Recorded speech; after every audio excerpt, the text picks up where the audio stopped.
Have you ever wondered what it would be like to live in a world where giants roam the earth, towering over cities and reshaping the landscape with their sheer size?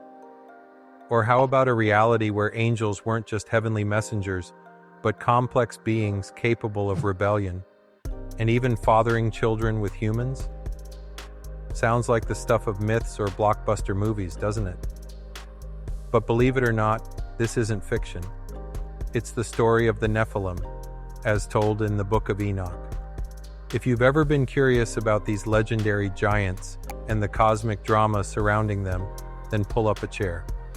We're diving into one of the most fascinating and controversial topics in ancient literature: the Nephilim, their angelic origins, and the chaos they unleashed on humanity.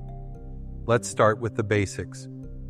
The term Nephilim comes from Genesis 6:4, where it says, "The Nephilim were on the earth in those days, and also afterward, when the sons of God went to the daughters of humans and had children by them." While the Bible gives us only a brief mention, the Book of Enoch fills in the gaps with vivid detail. According to this text, the Nephilim were the offspring of fallen angels, referred to as the Watchers, and human women. These hybrid creatures were described as giants, massive, powerful beings who dominated the earth and wreaked havoc wherever they went. But here's the kicker. The Nephilim weren't just big, they were terrifying. Imagine creatures so large that ordinary humans looked like ants in comparison. They consumed resources at an alarming rate, devouring entire herds of animals and stripping fields bare. Their insatiable appetites led to widespread famine and environmental destruction. And if that wasn't bad enough, they were violent too, preying on humans and causing untold suffering. In short, the Nephilim turned the earth into a chaotic, dystopian nightmare. To understand the Nephilim, we need to talk about their fathers, the Watchers. These were no ordinary angels. They were part of a celestial elite tasked with observing humanity from afar. Think of them as divine guardians, meant to watch over us without interfering. But somewhere along the way, something went terribly wrong. According to the Book of Enoch, the Watchers became infatuated with human women. Led by their leader Azazel, they abandoned their posts in heaven and descended to earth. Once there, they not only took wives but also began teaching forbidden knowledge to mankind. They revealed secrets about metallurgy, weapon making, astrology, and other forms of wisdom that were never intended for human hands. This influx of advanced knowledge may sound impressive, but it came at a steep price. Corruption, greed, and violence spread across the globe like wildfire. And then came the ultimate taboo. The Watchers mated with human women, producing the Nephilim. This act of rebellion against God marked the beginning of a downward spiral that would culminate in the Great Flood. Now, you might be wondering, why were the Nephilim such a threat? After all, aren't giant babies kind of cool in theory? Well, not when they grow up to be apex predators with insatiable appetites and no moral compass. Here's the deal. The Nephilim weren't just physically imposing. They were symbols of everything gone wrong in creation. Their existence represented a breach of natural order, a mixing of the divine and the mortal that should never have occurred. By introducing these hybrids into the world, the Watchers disrupted the delicate balance between heaven and earth. Their presence also amplified humanity's worst tendencies. With the Nephilim consuming vast amounts of resources and spreading fear through violence, society crumbled under the weight of scarcity and conflict. It was a perfect storm of environmental devastation, moral decay, and existential dread, a precursor to the apocalyptic judgment that would soon follow. Unsurprisingly, God wasn't pleased with the situation.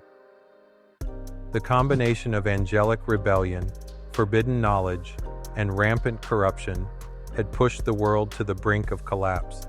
Something had to be done. In the Book of Enoch, we see God's response unfold in two stages. First, he punishes the watchers directly. They are bound in chains and cast into a dark abyss, where they will remain until the day of judgment. Their leader, Azazel, receives an especially harsh sentence. He is bound hand and foot and left in the desert as a symbol of his betrayal. As for the Nephilim, their fate is sealed during the Great Flood. This catastrophic event serves as a reset button for humanity, wiping out the giants and purging the earth of the corruption they caused. Only Noah and his family are spared, chosen to repopulate the planet and restore order. So, what do we make of the Nephilim today? Are they purely mythical figures, products of ancient imaginations trying to explain natural phenomena like giant fossils or massive stone structures? Or could there be some kernel of truth buried beneath the layers of legend?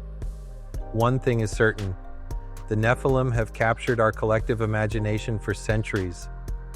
From medieval art depicting battles between humans and giants, to modern pop culture references in books, movies, and video games, these larger-than-life beings continue to fascinate us. Even outside the Book of Enoch, traces of their story appear in various mythologies around the world, suggesting that the idea of divine-human hybrids is a recurring theme in human storytelling. Beyond their entertainment value, the Nephilim offer important lessons about power, responsibility, and boundaries. Their story reminds us that playing God, whether literally or metaphorically, can have devastating consequences. The Watchers' decision to interfere with humanity's development led to chaos and destruction, proving that good intentions don't always lead to good outcomes.